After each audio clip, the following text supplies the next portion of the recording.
Sleepless nights, recording in public, vlogging in public, putting yourself out there every week for millions of people to judge you, yet somehow this is what scares the creators the most. I'm not planning to teach you how to become an Excel guru in this video. Instead, I'll teach you 3 frameworks that will help you create a long-lasting creative business through budgeting and understanding that this is actually your best friend. The flow of money, whether you act in movies, perform stand-up comedy, or open a restaurant. The difference between a long-lasting career and a bankruptcy is understanding the flow of money in your picked career. You might disagree and even argue. The top-notch acting, the funniest jokes, and the most delicious meal is the key. And you're wrong. I'm sorry, you are wrong. There are no movies to act if no one makes money on them.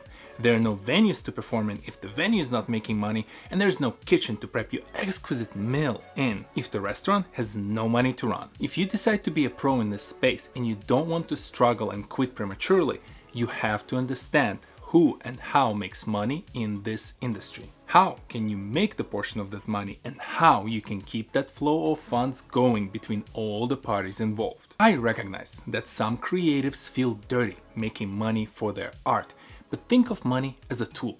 Your paintbrush is a tool, your camera is a tool, your laptop is a tool. This is just another tool in your toolbox that you use to create. Get comfortable with that idea. Never miss an opportunity to understand how the money flows in your industry, and as you become more familiar with it, like Neo in the Matrix, you will be able to see the world in a different way and bend it to your will. This frame of mind is crucial, and there are many ways by which you can dive into the subject itself and really study how the creator economy and all of its agents and players make money. We will touch on it in the future videos. For now, I just want you to get comfortable with the idea of the fact that you need to understand how to make money in this industry before we dive into the next 2 concepts around budgeting for the long-lasting creator career. Cashburn. If I had a magic wand and I could make every creator watch a single segment of Colin Samir's videos, this would be the one I pick. Keep your burn low. What I do is I keep that capital available for 186K.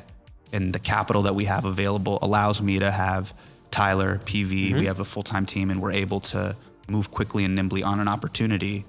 And if we need to put up the capital or the bag to do a co-pro deal on a movie, we can. The most common mistake that forces the creators to retire, restaurants and businesses to close, is that they run out of money.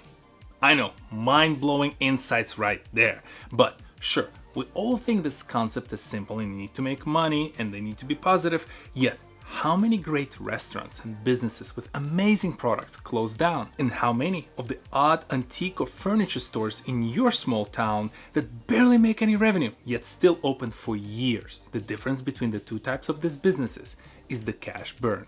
We'll dive in the future into some inherent complexities of tracking that at scale, but early on, it's actually quite simple. Be very vigilant about the expenses. Counting money that you make is always fun, but tracking the money that you spend is what makes or breaks the cash burn analysis. From now on, work hard to track it, work hard to minimize those expenses, and maintain this model. And like that local store that remains open forever in your small town, you will know the minimum amount you need to make to keep the doors of your creative business open. In the future, we'll get into the more complex topics like net payment terms, the timing of the expenses, of all the payables, taxes, different liabilities. For now, it's all about developing this discipline of tracking and understanding every dollar that you spend and how it reflects on that spreadsheet. And yes, even if you do not make a single dollar of revenue, still create that model and start thinking about it as a business, especially if you're in the business of becoming creator long term. Learning this discipline early will ensure that by the time you actually start making money as a creator, you do not waste a single cent of it, and increasing your chances of becoming a long-lasting creator in this industry. Failure to imagine failure. We all hate thinking about the worst case scenarios. But if you're here, that means you're contemplating to have your own business, which also means you have to think through every possible scenario. Failure comes from failure to imagine failure. This is an awesome quote by Josh Wolf, or at least he's the first person I ever saw post it. And this quote perfectly captures the importance of thinking ahead about what could go wrong. What if you get kicked out of the partner program? What if your recent sponsor does not pay you? What if you break the camera and you needed to record the next video to complete the sponsorship deliverable? I know this could be anxiety-inducing exercise, but what would be worse? To think about it now when you don't have the actual pressure of the situation, or to deal with it in the moment when your business's life is at stake. The best part is that once you thought through the worst case scenario and you decided on a certain plan of action, maybe in the form of extra money in the bank account in case of a rainy day and the sponsor doesn't pay you, or a backup camera in case your main one fails, these failures are no longer an issue. They're just a potential plan for the scenario that you're prepared to act on. And as you grow and expand, the complexity and the variety of the worst case scenarios will increase. Employees leaving, unplanned fees and taxes, deals falling through.